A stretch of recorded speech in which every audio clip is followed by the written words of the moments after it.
Sorry, Well, Kath, can I just ask one of the attendees still present to turn off your video, please? Thank you.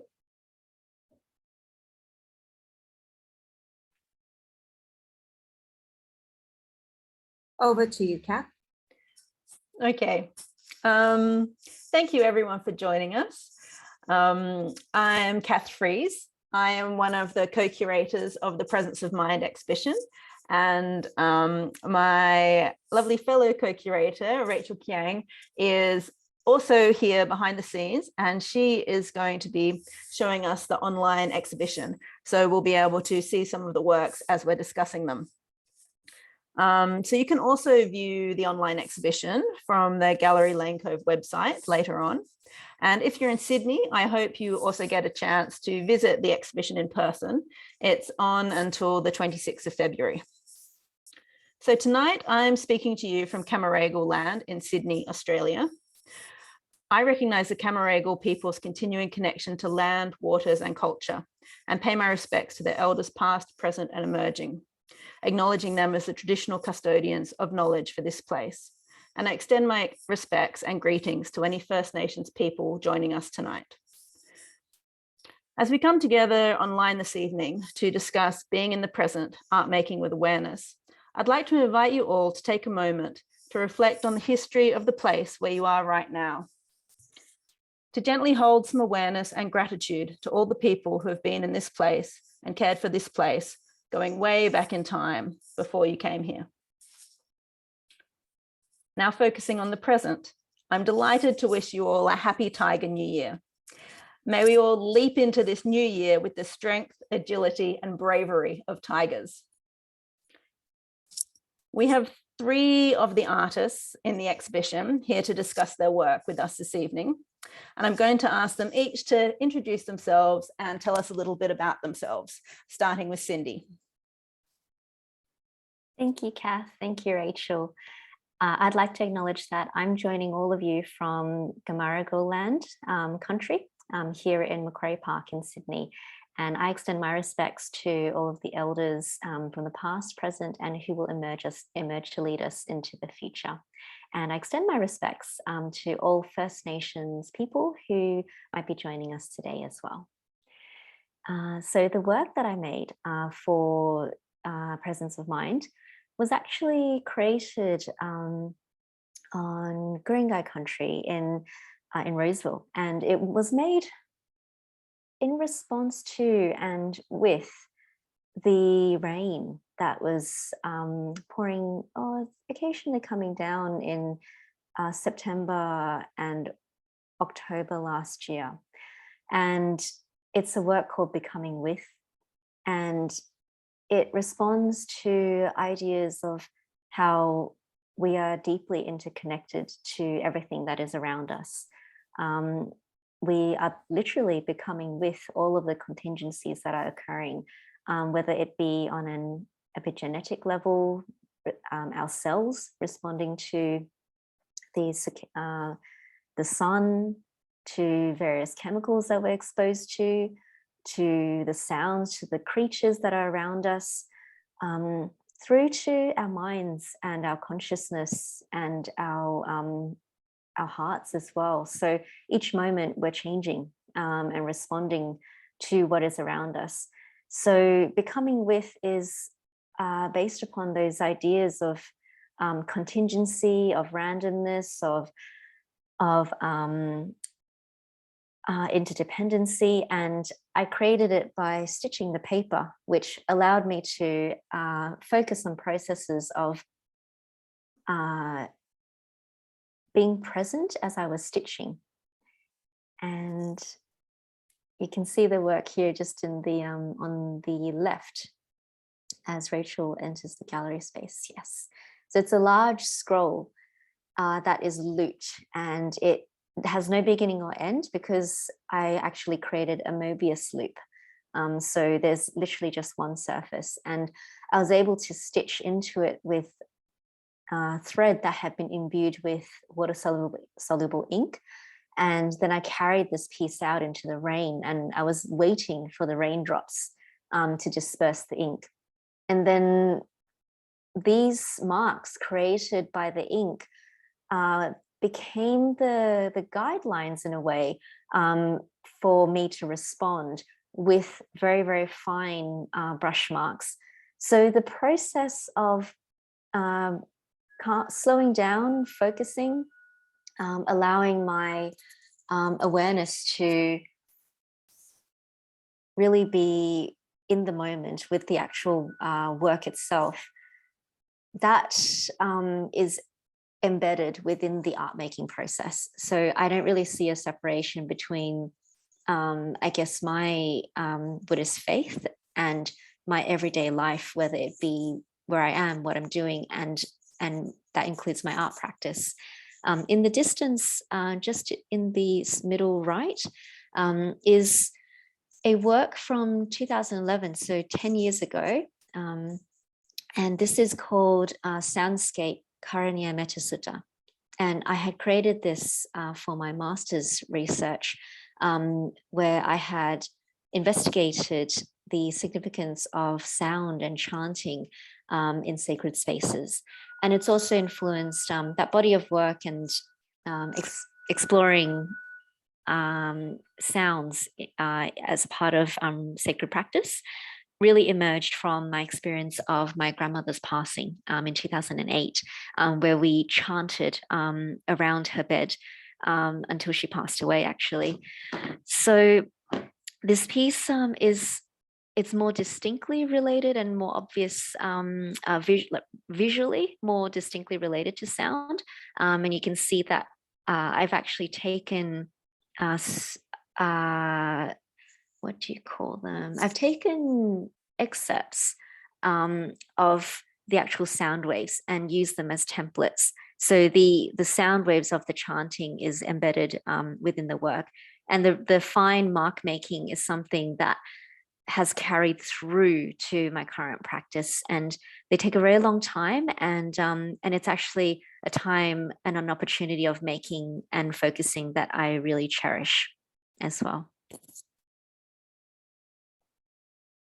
Thank you, Cindy. It's beautiful. I really like how we have these two pieces in the exhibition from different stages of your career, and they've got a lovely resonant relationship, but they also feel quite different. I think they reflect these different points in your life and these different experiences. So just next to Shirley's, right next to Cindy's soundscape work, we have Shirley's beautiful, big, impure cloths textile work. So I'd like to pass over to Shirley. If you'd like to tell us a little bit about yourself and about this work, Shirley.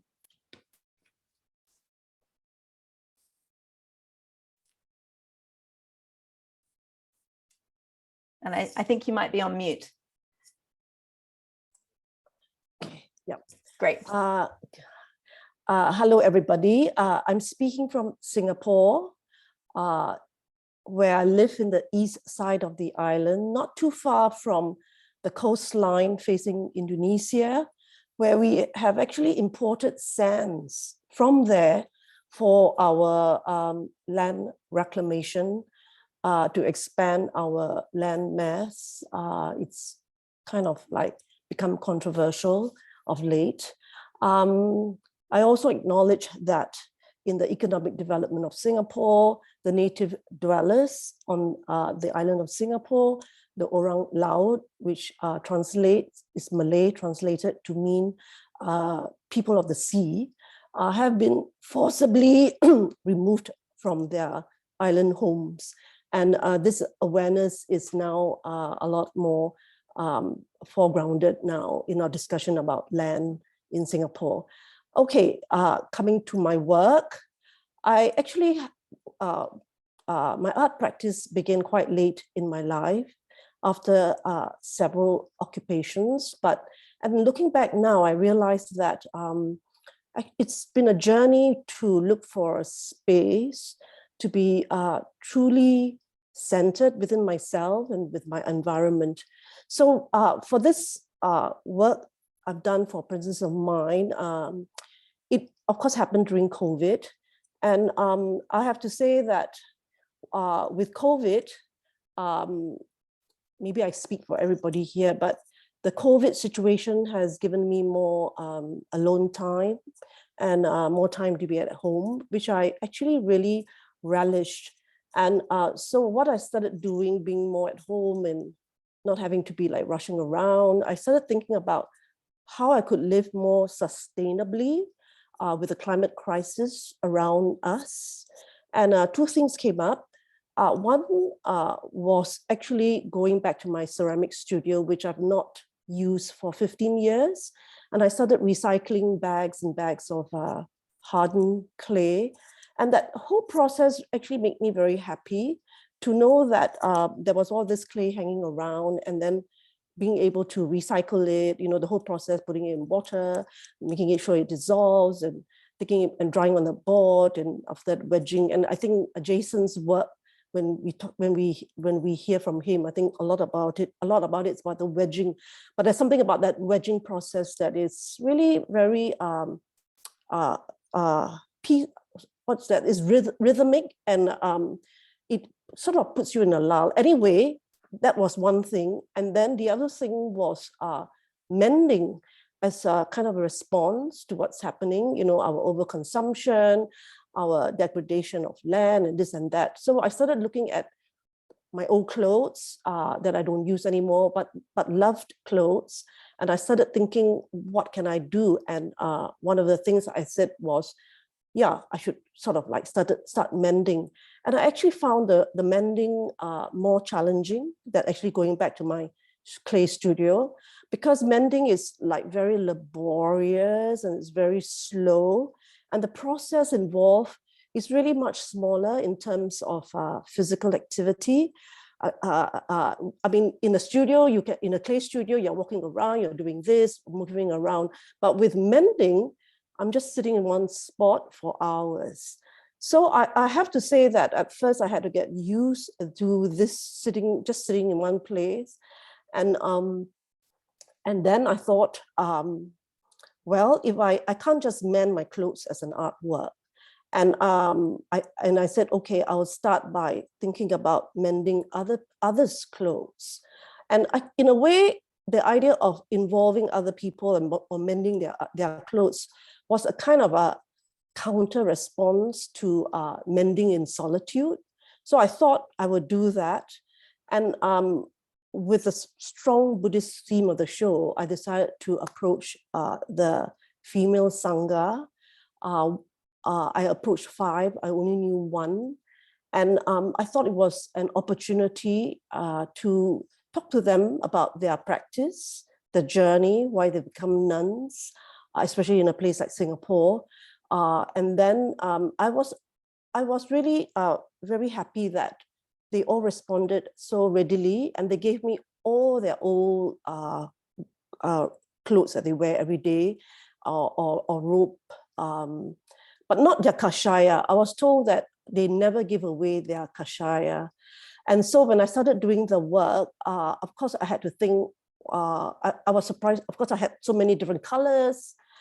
And I decided that, what was the best form. And I came up with this, which is just to depict a robe in Buddha's time, mended from remnants.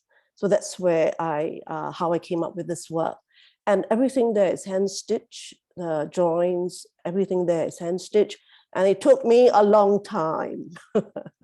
So that's where I am in this work. Oh, wonderful. I love the story of this work and how you worked with so many different nuns and female members of the Sangha. I think it was 4, is that right, Shirley? Yes, there were 4. I spoke to 5 nuns. One was caught because of COVID and stuck in Singapore. Her things were in Malaysia. And so she couldn't give me her old clothes because she said she didn't have too many garments to change. But she was one nun that said, if you are mending and doing your work, could you chant for me a mantra? So I think that also added to my sitting there, being a little bit more patient with the mending. And as I'm stitching, I think I did a few things. One was chanting mantra, especially for that nun. And then it led me to think about other mantras. But of course, I didn't chant mantra throughout. A lot of it was just being present with the stitching, and sometimes that can be very peaceful, just doing something repetitiously. I think that's what I liked about the sitting at the table. It's really a very different experience from working like in a studio, you know. Yes, it's got a lovely sense of working at home, of that being in that very safe, nurturing space of being at home. Rachel just showed us the back of the work, which is quite lovely with the light coming through. And now we're coming around to the smaller pieces, which I believe are, I guess, sort of discards, pieces that you cut off the clothing when you were making the big robe. But there were such interesting shapes that you decided to keep them. And does this link into the mantra that you were also chanting? Yes, as I was cutting and discarding, and actually it took me a while to cut, you know, like the nun's clothes. You know, I had to like, it was at first a little uncomfortable, but of course, in the end, we have to learn to let go, right? That garment has become sort of empty of purpose. And as I'm cutting and I'm throwing things around on my table, I saw these shapes, like the brown one is a sleeve, as you can see, and it's from a Theravada nun, Sister Sujata.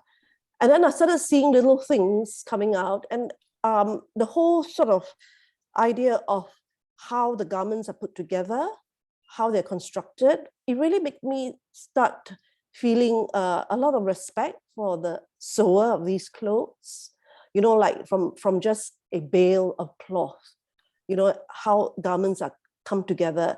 As with most things, I mean, we talk about interdependence and interbeing. I mean, we know about it intellectually, but actually when you're in the process and you actually sort of like realize what all this is about, you know, how things come together, things are broken apart again, and then, you know, things are put back together again for a different meaning. You know, when you sit with this thought while going through all this, I think it's quite a kind of a very calming and a very happy feeling, you know, when you sort of see this unfolding, even though you know about it intellectually and we study it and we read about it.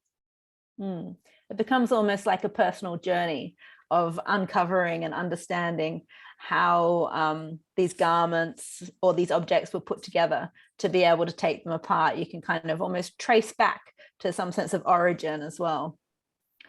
And these are the two other small pieces. And I believe these have personal mantras or personal mottos on them, Shirley? Yeah, because I'm actually practicing Vajrayana Buddhism, but I of course read other traditions, and of course, you know, Thich Nhat Hanh just passed away, so two of them were actually mantras from Thich Nhat Hanh, but the other three, the first three you showed with the color, they are actually poems written by women in Buddha's time. I discovered this in the process of my research, that it's called the Therigatha. There is the collection of poems written by women in Buddha's time who decided to walk the path, and that it was a kind of a huge like revelation for me, because I've been studying Buddhism and practicing, but I didn't know about the existence of these poems. There are about over 170 poems in the Therigatha, and these three were taken from the first book. There are several books written by, you know, all sorts of women. In fact, one of them was a prostitute. There were mothers. There were, you know, all sorts. Well, I hope people will start Googling, you know, Therigatha and discovering these poems written like 2,500 years ago. Oh, wonderful. Yes, I believe it's the oldest collection of poems written by women in the world. Yeah, very fascinating. Yeah. So I think we're going to continue our journey around the gallery now with Rachel driving us here to come over to Jason's work. So here we are over at Jason's. Hello, everyone. Thanks, Rachel and Cass, for having me here. And it's also very nice to be in the good company of Cindy and Shirley. I have two works in this exhibition, but before that, I just want to give a brief history of my training. My first training is in ceramics. I graduated in '92 in London and came back to Singapore. When I first came back to Singapore, as a poor young graduate, I could not afford a ceramic studio. So, but I still wanted to make clay work. So I spent about like 2 or 3 years making clay works. They are using clay or making clay objects that are not fired. And that was, to me, quite an interesting period because unfired clay works, making unfired clay work made me realize that I'm not so concerned about traditional ceramics in that sense of finishing the work in a firing process, but I'm more interested with the materiality of the medium of clay. So that has been my recent kind of, part of my recent practice in clay has been incorporating performance practice in using the material and kind of ends as an installation work.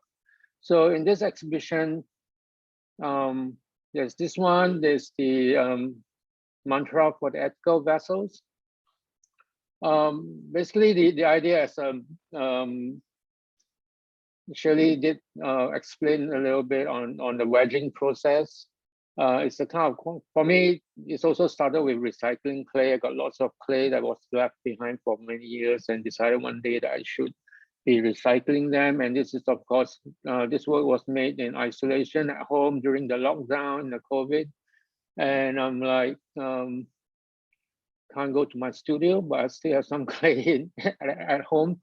So I also have this roll of paper that's lying around, which I thought, what can I do with this length of paper? And I just decided that, okay, I'm just gonna do something with this paper. And it just fit width-wise, it just fit nicely onto my dining table. So I'm kind of like work on it in sections. So when I was doing clay work, when I was wedging clay, especially colored clay on the plaster bed, you start to realize that the terracotta clay make imprints onto the plaster bed, and very often these are just markings that was made, and we can't take it for granted that it was there. But to put it on a piece of paper, for me, it's kind of a way of recording time, a way of revealing the process of wedging and this work is basically done in a 3 hours non-stop 3 hours kind of wedging from a lump of clay. At the bottom part of the work, the imprint is a lot more clearer and darker because the clay is still wet. So, and it's also softer, and the rhythm of wedging is a lot quicker.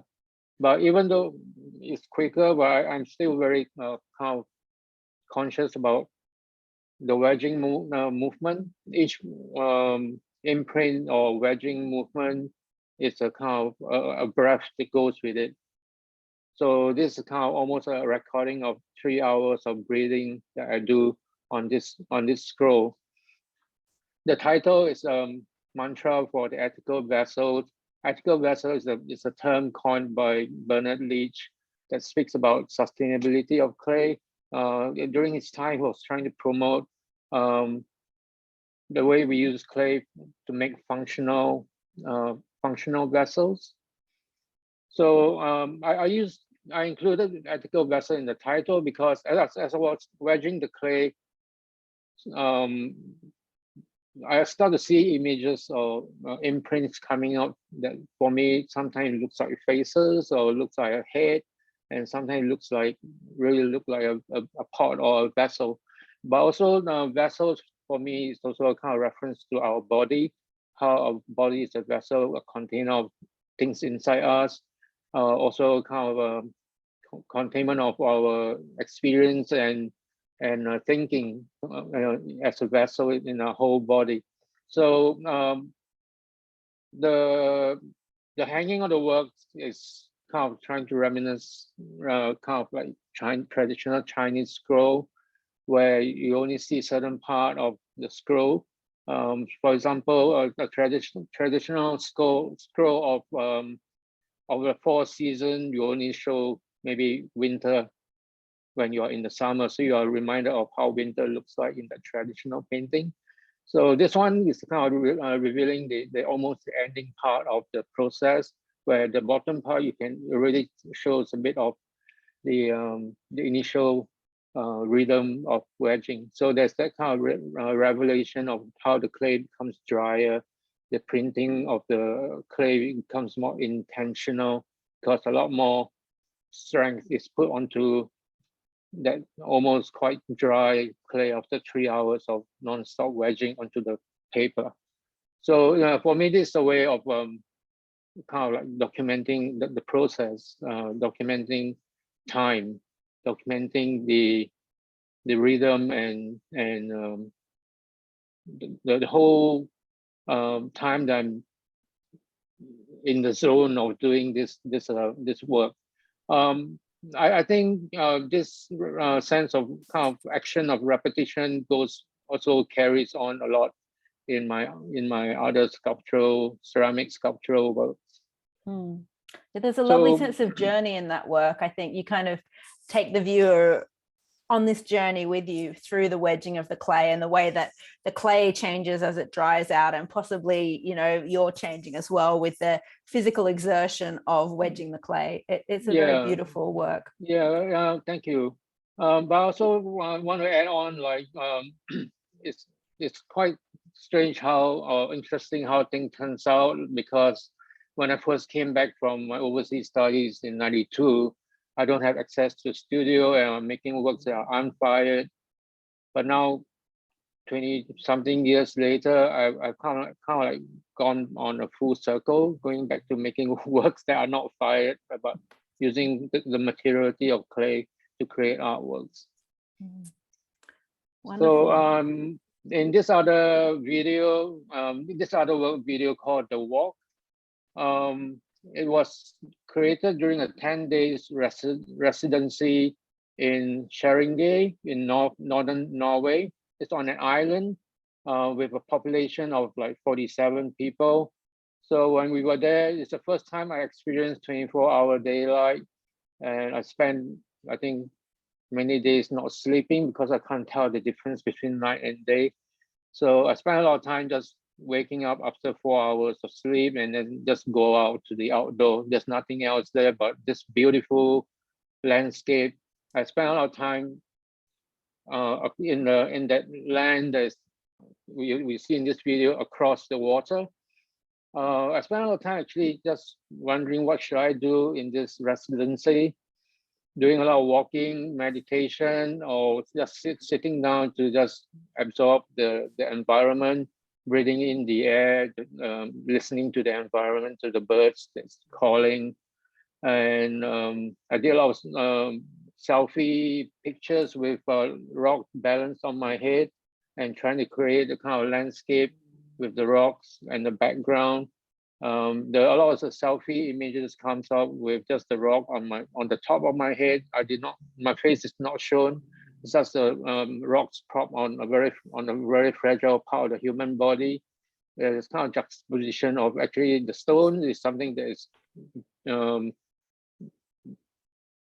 eroded from the huge mountains there, but now it's a stone, but on the ground that I'm looking at or standing on or sand, which are actually also erosion from the stone that's on my head. So there's this kind of process of time, that different stages of erosion of different materials in this space. And it definitely kind of try to show that our human life is just as ephemeral as the mountains that is at the background.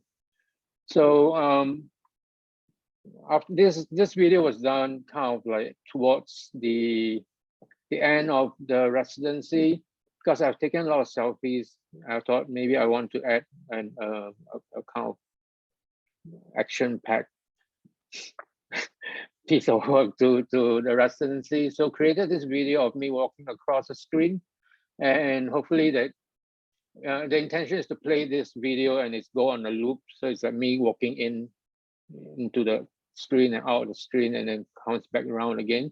So there's almost like continuous, never-ending kind of looping.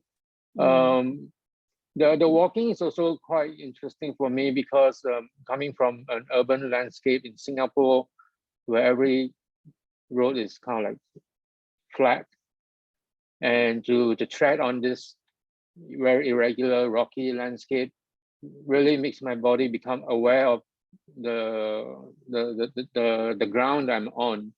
And even though I have this trekking boots on, it's still very difficult. After a few days of walking in the landscape, I start to feel that my body actually aches because the way we try to balance ourselves in all this uneven landscape makes me kind of aware of my own body, how my body is adjusting to the landscape I'm in during this 10 days in this beautiful landscape. I didn't remember Kath, or was it Rachel, asking me about the sound in this video. It seems to be very soft. I think that's the original sound. Everything is very soft, everything is very quiet, and just a small little bird squeaking or making the noise became something amplified. So yeah, there's the intention of this video is edited in such a way also, like when you first see the video, there's nothing there. It's just a landscape, and this time of waiting and anticipation for something to happen. Yes, I think it's something what we are so used to, because we are so used to it's really like, you know, on Instagram, we want something quick. You just swipe the screen, something will happen. So this kind of walking, this anticipation, and also standing there and watching this person going across the screen, hopefully helps us to slow down our time of anticipation, and just hopefully enables the audience to be with me in this video and breathe together with me to walk across this video screen. Yes, Thank Jason. you. I think this video really does set a beautiful tempo in the whole gallery space because of the vastness of the landscape and the slow pace that you're walking, and that it's quite quiet. It really helps assist people to adjust to moving slowly through the exhibition and to take their time and to contemplate all of the works. So it's like it's a very subtle sort of guide, having you walking through the landscape in the exhibition in this video. It's beautiful. Thank you. So I was interested there with how Jason was talking about that it felt very different feeling the uneven ground beneath his feet as he was walking. And I just wanted to throw this back to you, Cindy, because I know often when you create your work, you work directly on the ground and build a sort of relationship or create a trace or work with the ground.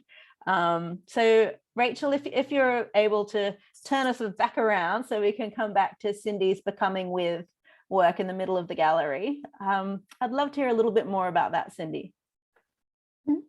Yes, so a lot of my recent works, which are very much about interacting with places, allowing the work to unfold and become with places, they really take place through a process of walking. So sometimes walking along rivers, I find bodies of water actually very magnetic. I'm quite drawn towards them. So sometimes I walk along like tidal pools, and of course then the rain. So the cycles of water are really quite important. But what's quite interesting about these pieces is the way that they alter the way that I walk. So that as you can see, this is quite a large work. And with this piece, because it was during COVID lockdown, I couldn't really go out and walk very much. So I was having to do it predominantly just around our balcony. And it was a very small space, but a very large work. so it was a very interesting experience cradling this. And the paper may not look soft, but may not look fragile, but it is actually quite thin. So it's a very thin paper from Yuen-Zhe, and it's a paper that's used for traditional Chinese calligraphy and painting. And I've made it stronger by applying a medium, an ink acrylic medium to it. However, when it becomes wet, it absorbs a lot of water, and it actually becomes quite fragile and becomes quite heavy. So it's a really interesting process that is quite bodily as well, because I'm holding the paper, I'm watching it transform as the ink slowly dissipates into the paper. And I'm having to be quite patient because sometimes that process is very slow. But cradling it, trying not to tear it, but then allowing tears to occur if they do, and then walking around at the same time is a process that requires some endurance, actually, to just hold your arms in a particular position for some time, and also a great deal of patience, I would say. So it becomes almost a facilitator and a medium of embodied awareness within a place. Wonderful. I love how there's this link between all your works that you've been talking about tonight, Cindy, Shirley, Jason, about this journey of working with the materials, of working with the place, of being very mindful and aware of how things change, being in the present moment. So it was very interesting. I knew all the works were very linked, and I've come up with several different ways of linking them in my mind, but then hearing from you this evening has given me even more insights into the different resonances between your practices. So if you have any questions for each other, I'd like to open up the discussion for our three artists to see if there's anything you'd like to ask each other, and then I'll extend that to the audience.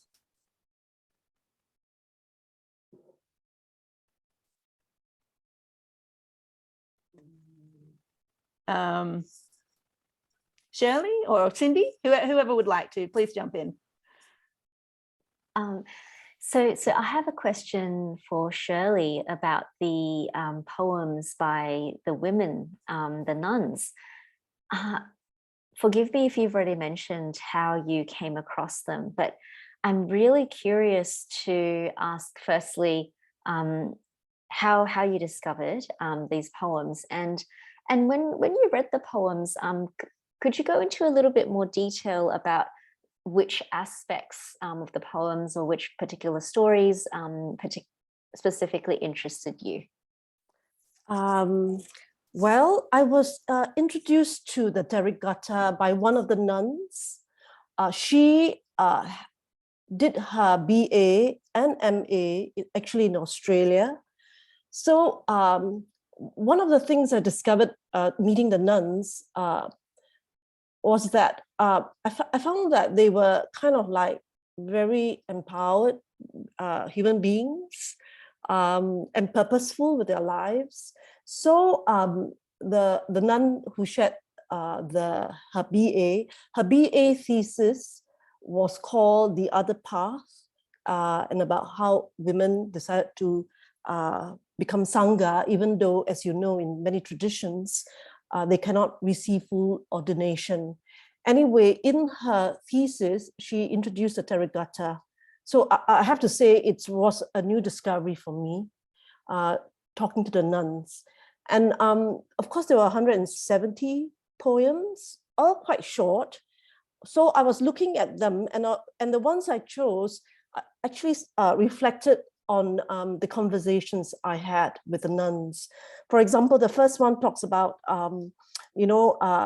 little Terry. Little Terry is, a little woman wrapped in the cloth you have sewed yourself. Your desires have been quelled, like vegetables boiled dry in a pot.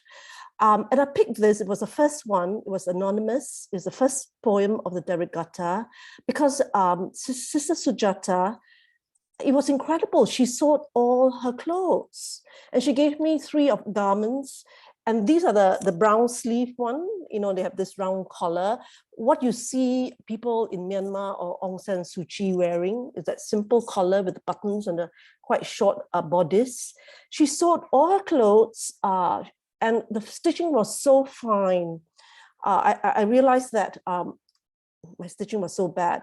And so that's why I chose that poem. And then there was another poem about touch cessation. And a lot of it is because I was very pleased to hear that for the women, the path to find wisdom, which is of course, the emptiness of all inherent existence, was quite key in their journey, personal journey, even though their lives were very much doing work with teaching the Dharma, helping people and this and that. But personally, internally, for them, the path for prajna, wisdom, was ranked quite high for them personally. So I tried to choose poems related to the nuns' lives. So that's how I came to them.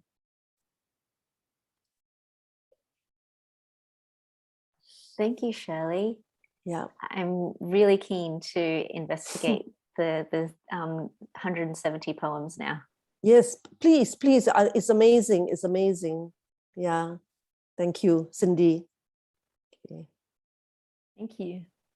I have a question for the artists. I think a lot of the work so far seems to be about this idea of balance between stillness and I think it was Cindy who talks about finding this balance between stillness and what you call the ceaseless activity of everyday life. And I think that's kind of quite key for our practice, I feel, as an artist. And I just thought, we talk about it all the time, but how do you achieve this, this balance between stillness and motion? Because we can't have one only. We need to find this balance. So maybe we can hear from Cindy and Jason about this idea of this balance, and how long does it take, before you sort of say, yeah, okay, this, I feel balanced, whether as a human being living your life or doing your artwork. I think we are. For me, I'm always every day struggling with being balanced, and therefore we are continuing with our practice through different methods. Some do it through chanting, some do through meditation, and for me, that balance, I kind of the meditative practice comes. I bring it along with me into my studio, where this repetition of breathing becomes conscious, the awareness of it, and a lot of the motifs and things that I create or make in my ceramics are all about repetitions, and the kind of symbols that I use are usually circles or dots. So there's that kind of connection with the breathing, the intention of putting a dot or making a circle is all connected to that moment, the awareness of what we are doing. So even in that video of the rock on my head and on uneven ground, it's all trying to create a centeredness in myself to be able to walk across for that 2.5 minutes. And it's just a one-take video, just to let everyone know there's no redoing or no rehearsal to that. The only time that that video was created was, first I did it with my own camera, but it seems that when I put my own camera, I'm always not in the frame. I'm out of it or something like that. So I need someone to just assist in the positioning of the framing, and then that was it. I just walked across for 2.5 minutes. So having something heavy on a fragile part of our body, and then try to be straight and walk across uneven ground. That's the moment for me, kind of 2.5 minutes of trying to manage balance in my life during that time. Well, Jason, I feel like your video actually articulates perfectly my understanding of balance as constant motion. So it's actually like when I practice yoga, when I do handstands and forearm balances and headstands and shoulder stands, those are all inversions where your body is upside down and you're having to find and locate your center of balance in a moment of disorientation. And you're constantly shifting your weight back and forth. And very subtly, it's in response to the Earth's movement as well, on a huge scale. We're all very constantly, slightly shifting in response to gravitational pull. So I feel like that's like an analogy for my whole life, where trying to find balance is actually a matter of negotiating various opposing forces. And it isn't really one or the other. And within those moments of seeming extremity, of being in a flurry of activity, making work and having deadlines, and then having moments of respite, they're all different parts of a larger whole of this life, which is made up of little moments that are constantly shifting and changing and evolving into the next. So that's how I see balance and motion. Yeah, very well put, Cindy. Yeah, thank you, both Jason and Cindy, for it's just interesting perspective. Like Jason says, we are trying to find balance. It's actually every moment, isn't it? So I think that is really appreciated to, like, okay, I'm not the only one, there are other people, doing this. And Cindy, I really love the definition of stillness as constant motion. Or you said something like that, didn't you? Yeah, it suddenly makes me think, oh, wow, you think it's binary, but actually it's together, isn't it? Yeah, thanks for that. Thank you. Okay. Yeah, I love how the outcome of that discussion is almost that balance is a flow of energy and it's continuing. That's really, really lovely. We have a few minutes left for our discussion panel. So I'd like to open it to the audience. If anybody in the audience has any questions for the artists, please just unmute yourself and ask. Sorry, I'm just interjecting. Okay. There seems to be a question that came through chat, so you might want to just read that out and throw that to the present that to the speakers to address, or yourself. Okay. The question is, do you see presence of mind in other traditional arts or religious works, like Japanese sumi or some of Vincent van Gogh's works? Can I jump in here? Please. Yeah. Actually, I think regardless of the spiritual practice, most art making is about being present. Either in the repetition, in the attention to detail. So when you gave us this title, I really had to think quite hard about, yeah, you don't need to be a Buddhist right, or a mindfulness practitioner, most artists, I really do see most artists knowing how to work in the moment. Because I think whether you're a painter, sculptor, it's inherent in the process. Yeah, so are we like different? Not too sure. Not too sure. Okay, anyway, I thought I'd just throw that in for everybody. Yeah, I agree, actually. I think all artists have that way of being present and focusing. It's quite intrinsic to the making process, and particularly for artists who are seriously developing their practices. I think you do have to return to this way of being with your materials and your way of making in quite a dedicated, focused way that has this sort of intention and concentration with it. I think just on a surface level, I think for me, my art practice, I see it also like another kind of religion, because there's a kind of ritual involved when we prepare to just go to the studio, or when we're in the studio, we have our kind of routine rituals to do before we start on something. So it's the same as when we prepare to do a prayer or something. We go through certain rituals as well. Yeah. Would you like to add anything to that, Cindy?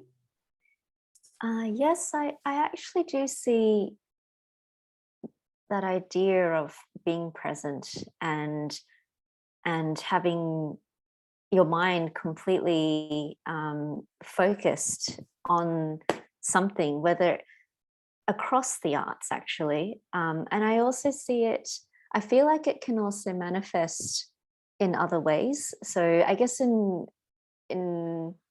contemporary scholarship, you have people like, I think his name's pronounced Michele Shalesinski. He's studying ideas of flow. So I may have gotten his name completely wrong, but it's where you can become so absorbed in something that hours can pass and time feels like it's suspended. And that is an experience that I have when I'm making art. And sometimes it can actually be a process that can take hours to get into, actually. And it can be very, just like meditation, it can be very uncomfortable in the beginning. You're constantly observing all of these thoughts that keep irritating your brain, and it can take some time to get into that flow. But I definitely think that in reference to Enoch's question, traditional arts and religious works and Japanese sumie and even looking at the works of Vincent van Gogh, you do actually see that there has been a lot of thought and a lot of time and effort put into these practices, even if the actual execution of that work of sumie was just done in a few minutes or even in one stroke. But there has been a lot of concentration of energy into that one space of time. So I agree with Shirley, Jason, and yourself, Kath, that certainly we do see this across the arts, and I would extend it into other areas as well. Yeah, but I'm going to play, this is Rachel here, hiding in the background. I'm just going to play devil's advocate and say, yes, it's probably the case, but it would present itself in different ways. And that's not to do with whether it's contemporary art or traditional art. But I suppose it's the approach to being engaged in the moment that would differ from, artist to artist and practitioner to practitioner. So that's my comment. So we have one more question from Emily in the audience. Could you talk a little about the meaningfulness of art making and exhibiting art from a Dharma perspective?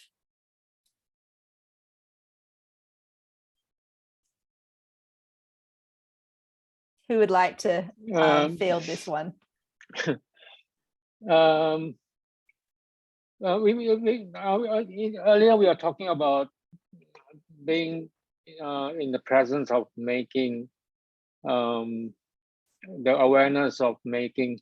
But sometimes I do feel that I feel for my own work, I feel that I'm too much in control, and I feel like I should just let go and be detached from the work. So in that sense, so like for this exhibition, to accompany the mantra for the ethical vessels, there's supposed to be a relic of the clay, dry clay that was in the transportation process is broken.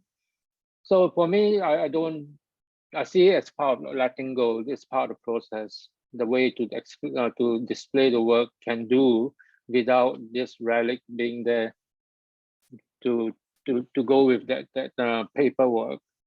So yeah, that to me is kind of almost a learning thing about don't be too much in control of what should be in the exhibition. Just go with the flow of things and learn how to go. It's a part of the process of developing the work as well. Yeah.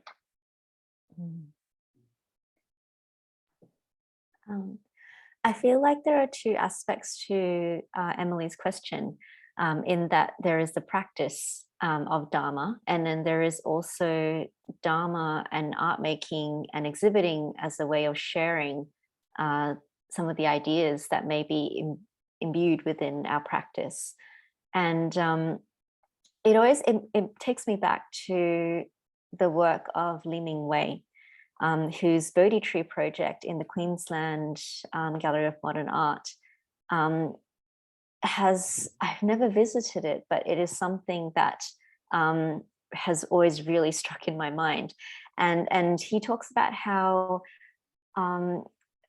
art now can become a locus for spiritual practice, and the sharing of artworks in a space, whether or not, I guess with these works, they are imbued with interests or ideas informed by Dharma. But it is a way of sharing, I guess, spiritual or religious practice, whether or not the audience chooses to access that or not. So I personally find it to be quite important for me as an artist for my art making, in terms of finding a contemporary way that is right for my time, for me as a woman practicing in Australia now, to practice Dharma,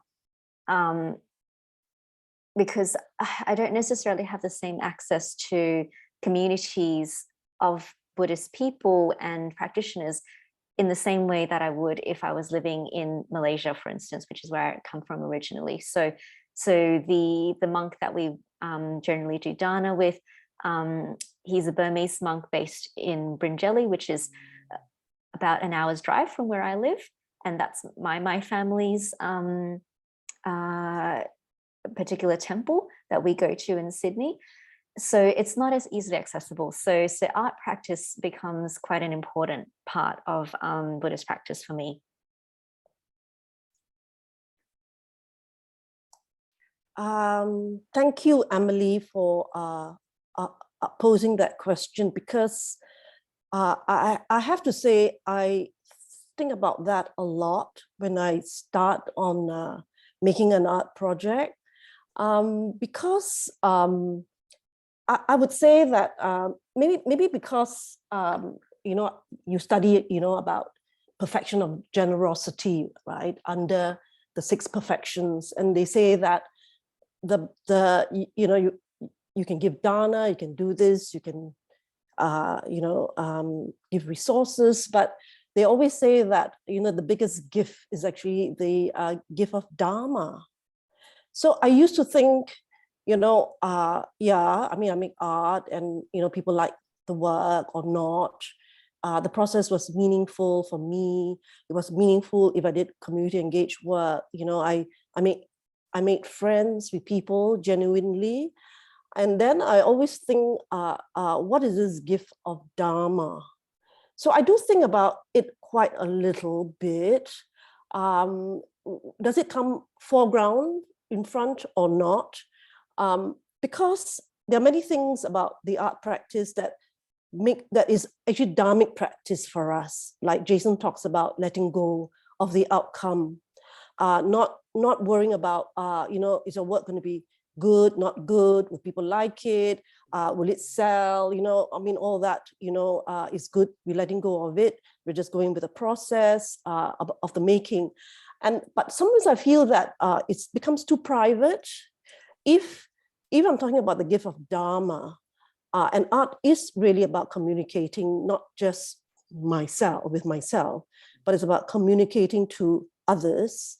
I think this idea of what's the gift of Dharma, I don't think it needs to be like overly contrived.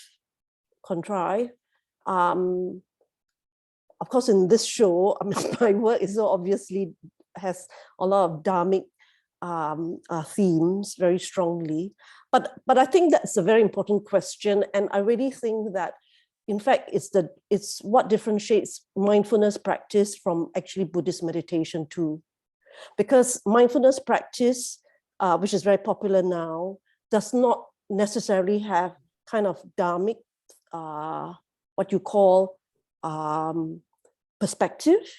But when you talk about Buddhist meditation, which has mindfulness practice, it also has what you call sila, ethical mindfulness. And it also has this idea of thinking about wisdom. So I try to use this, I try to think about the mindfulness practice going on now and kind of our meditation practice. I do see a little difference. And so in my art making, I'm not saying it's so clear for me. I try to think about that as well. What makes it dharmic for others, not just for myself. And it is a struggle. I'm not saying I found the answer. It's a struggle. Yeah. Thank you, Shirley. I think it's really interesting, these different perspectives on how art making and art sharing can be dharmic. Personally, I think there's something very rich in the information and stories that are shared through artworks and the way that it's communicated in a way that is generally beyond words as well. It's a different level of communication.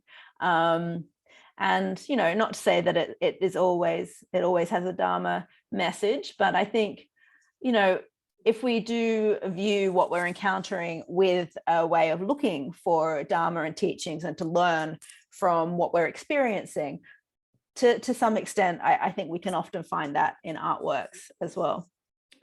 So if our lovely artists are able to stay with us for a few more minutes, I know we have run a little bit over time, but if you'd like to stay for just one more question, we have a very good question from Philip, which will be our last question for this evening.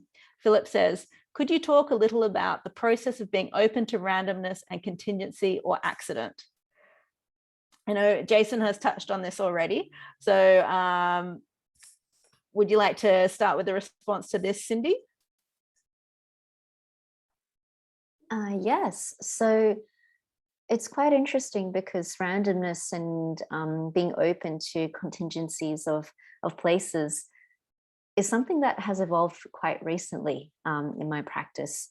And you can see the difference in my earlier work, which is the Soundscape, Karenia, Metacita, which was very carefully composed and really quite contrived. And the more recent piece where both the materiality and the Mobius scroll form of becoming with actually precluded any possibility of my being able to control how the marks evolved. And it's constantly changing, even in the gallery space. It's responding to the air conditioning, it's moving. Every time I show it, it will be in a different position. So the randomness and contingencies has been very carefully actually incorporated into the works that I make. And it's done so as a way of interrupting my I guess, composing and editing mind that will often occur when I'm trying to make a work. So it's very specific to this work. A lot of my other practice still is quite carefully composed, but then, say, working with sounds and recording sounds is another part of my practice. That's something that I really enjoy because I actually cannot control which sonic events will occur around me, especially if I'm in a public space or if I'm in a space where there are lots of birds and wind, and you just can't control the atmospheric sum of being on this planet. It's constantly changing around you. So that is really inherent to the ways that I make work and the processes. And I feel like it's actually quite liberating because it makes you realize that most of life is actually a response to the things that are occurring around you. Lovely. Thank you, Cindy. Shirley or Jason, would you like to add to this? Shirley, would you like to say something before I say something? Okay, I'll try to be short. I have to say it is a big struggle for me because I came into the art world quite late in my life, and I've worked in several jobs, all which required control, right? And therefore, it is something I am trying to learn to let go a little bit more.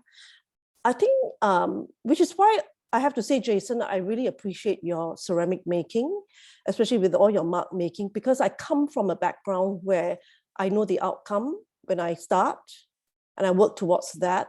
And when I see that sort of letting go, and then, you know, in a way, it is still sort of like done beautifully as an outcome.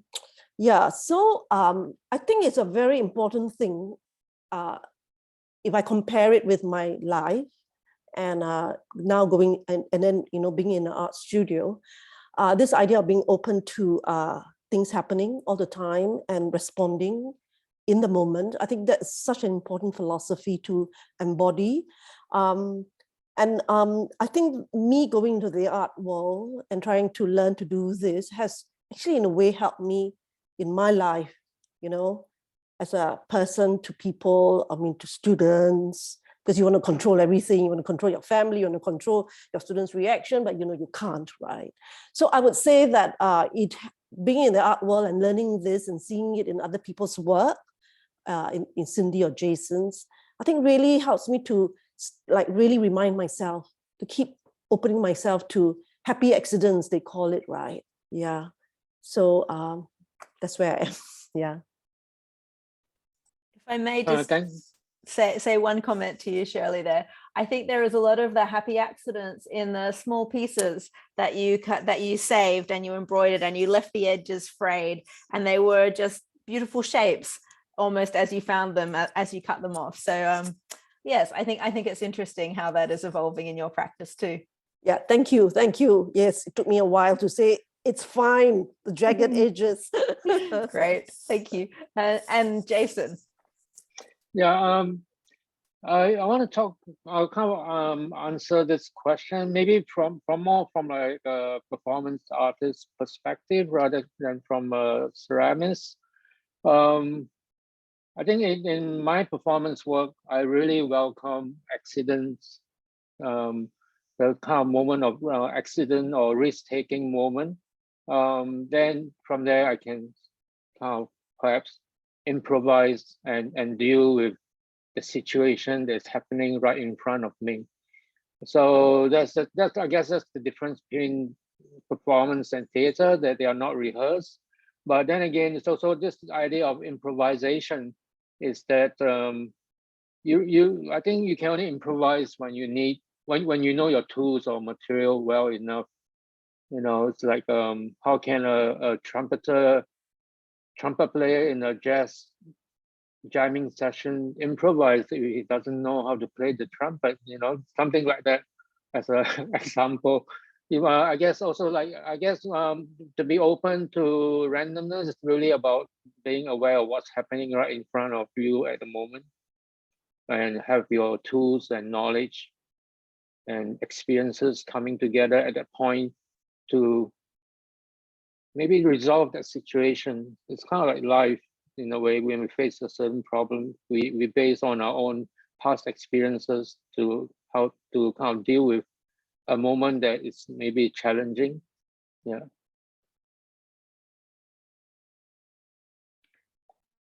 Thank you, Jason. Well, thank you, everybody, Cindy and Shirley as well. It's been really insightful and inspiring, really, hearing you all speak. And you all spoke so well and eloquently about your work. You made my job very easy. So thank you for that as well. It was wonderful seeing and learning about all these other connections between your work and your practices that I hadn't fully been aware of before. I'd also like to thank our wonderful audience. It's been so lovely having so many people join us this evening.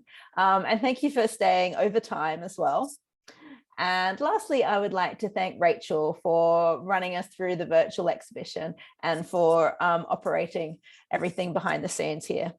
So if you have a chance to visit Presence of Mind, the exhibition at Gallery Lane Cove, it's on until the 26th of February. And if you can't get there in person, please have a look at the virtual exhibition on the website.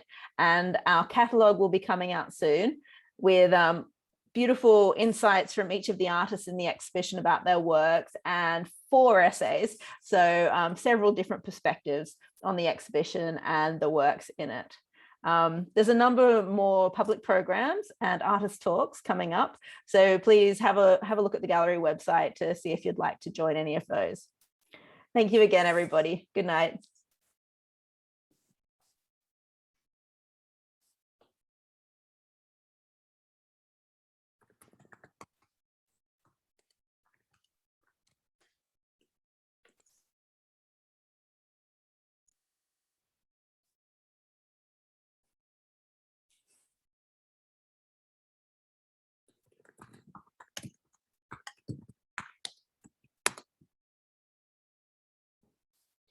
I